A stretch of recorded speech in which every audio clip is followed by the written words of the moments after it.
Around the end of 2019, I started to watch the show Steven Universe. With my terrible timing of coming into the show, I had a lot to catch up to, which included 5 seasons and a really soon upcoming movie. When I finished all the seasons, watched the movie, and saw the epilogue, I came to the conclusion that I thought that Steven Universe was a fun and good show. And of course I thought that. The biggest problems that Steven Universe had, I did not have to go through, which were terrible scheduling of episodes, bad episodes in between, because I watched most of them in a row, and of course I did not watch people on the internet talk about it. After Steven Universe Future, I kinda forgot about the show. I watched some critics, but still I came to the conclusion that it was still a pretty good show, and I enjoyed it a lot. Cut to current day. A few days ago, on 10th of July, I stumbled on a video called Steven Universe Moments That Hit Different After Steven Universe Future.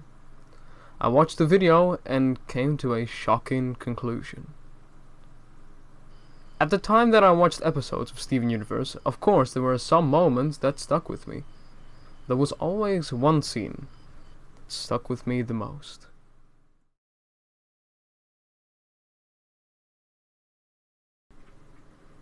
Steven Universe, Episode 43, Season 1, Maximum Capacity. This episode revolves around Steven helping Greg clean out the stuff in his garage for Greg's New Year's resolution. Steven then brings Amethyst over to try and clean it up. When Amethyst walks further into Greg's garage, she notices some old cassette tapes, containing an old show Greg and Amethyst used to watch when they were close friends. Amethyst insists on watching just one for old time's sake. Greg agrees, puts in the tape, and the intro for Lil Butler rolls. Steven wants to get back to cleaning, but Greg doesn't, and stays with Amethyst to keep watching. The next day, Steven comes back to help clean out Greg's garage, in which he finds out that Greg and Amethyst are still watching the show, showing them clearly rekindling their friendship again and having an all-around good time. However, Steven does confront them with the fact that it's not good to sit in front of the TV for so long, and states that Greg wanted to clean up the garage before New Year, which was that night. Greg agrees and wants to get started, but Amethyst insists that this is a good part, and Greg gets flushed into the show again, which upon Steven leaves and says that he will see them at the fireworks, which on Greg smuffledly agrees. New Year's is only a few seconds away, and Steven, Pearl and Garnet sit on the beach waiting for Amethyst and Greg to show up. But they don't. Like this? Yeah, you guys are killing it. And here's some pots and pans. We gotta make lots of noise. Dad and I do this every year. I brought some for Amethyst too. They should be here any second. Why would she come with Greg? Are they hanging out again? What do you mean again? They better not be watching that dumb show. Little Butler?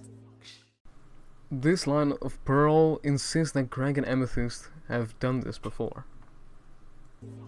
Unbelievable! They really are! They used to disappear for days, watching those obnoxious tapes over and over and over, until... Until what? I don't know. One day they just stopped. This line that Pearl says is really important. Pearl does not know why they suddenly stopped, and points to the fact that something bad happened between the two when they were still good friends. After the fireworks shoot into the sky, Steven goes to confront Greg about why he wasn't at the fireworks. We see a shot of the cassette tape stopping, in which the music of the show also stops. In this moment, Greg can hear the fireworks and realize that he missed them, and gets angry of himself, of getting sucked into the show again, and not being there for Steven.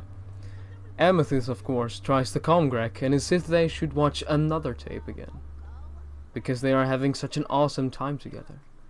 This shows that Amethyst really wants Greg to stay and manipulates him to watch the show again, which then they will be watching the show again for hours upon hours.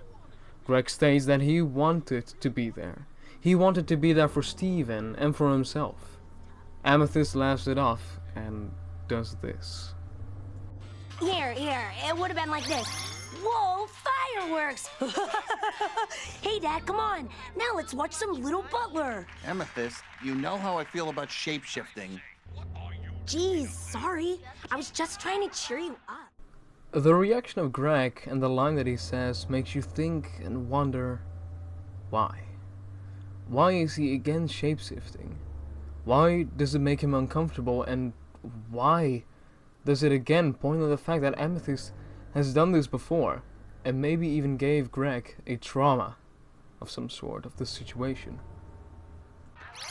Oh, that's right. I forgot you're so sensitive. I know you like making me uncomfortable, but it's not funny.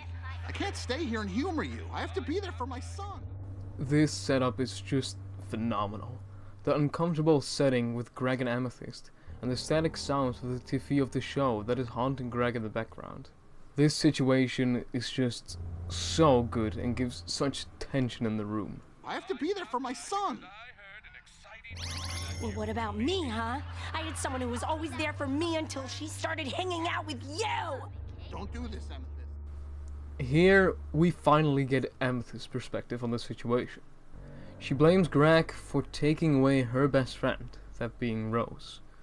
When Rose disappeared for Steven, it looks like Greg and Amethyst became friends after, in which they started to watch the show until, of course, the accident happened. But then, Amethyst does this. Don't do this, Amethyst. Seriously. I bet you'd stay for her. You wouldn't. What? Do this?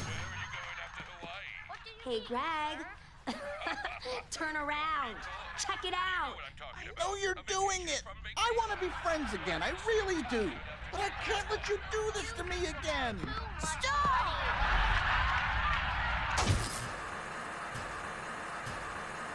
This scene, this very moment, is goddamn perfection.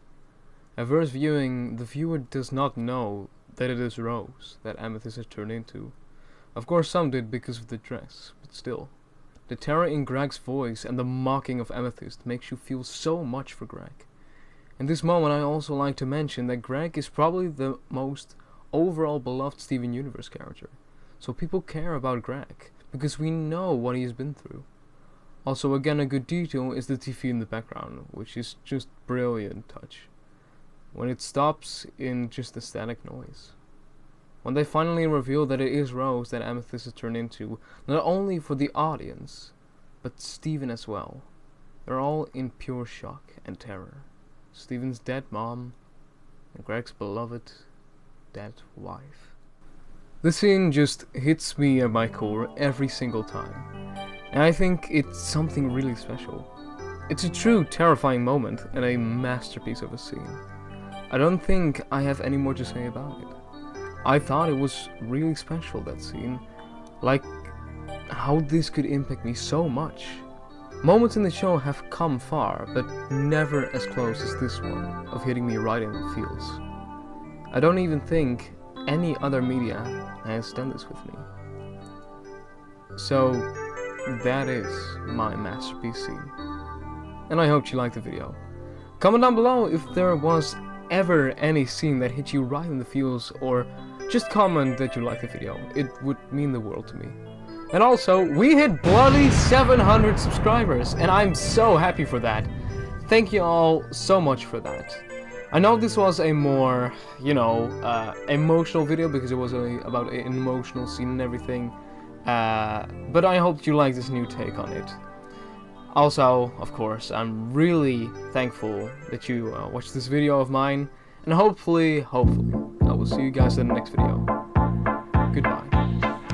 2 to the 1, from the 1 to the 3. I like good pussy and I like good trees. Smoke so much weed you wouldn't believe, and I get more ass than a toilet seat. 3 to the 1, from the 1 to the 3. I met a bad bitch last night in the D. Let me tell you how I made her leave with me. Conversation and Hennessy. I've been to the motherfucking mountaintop.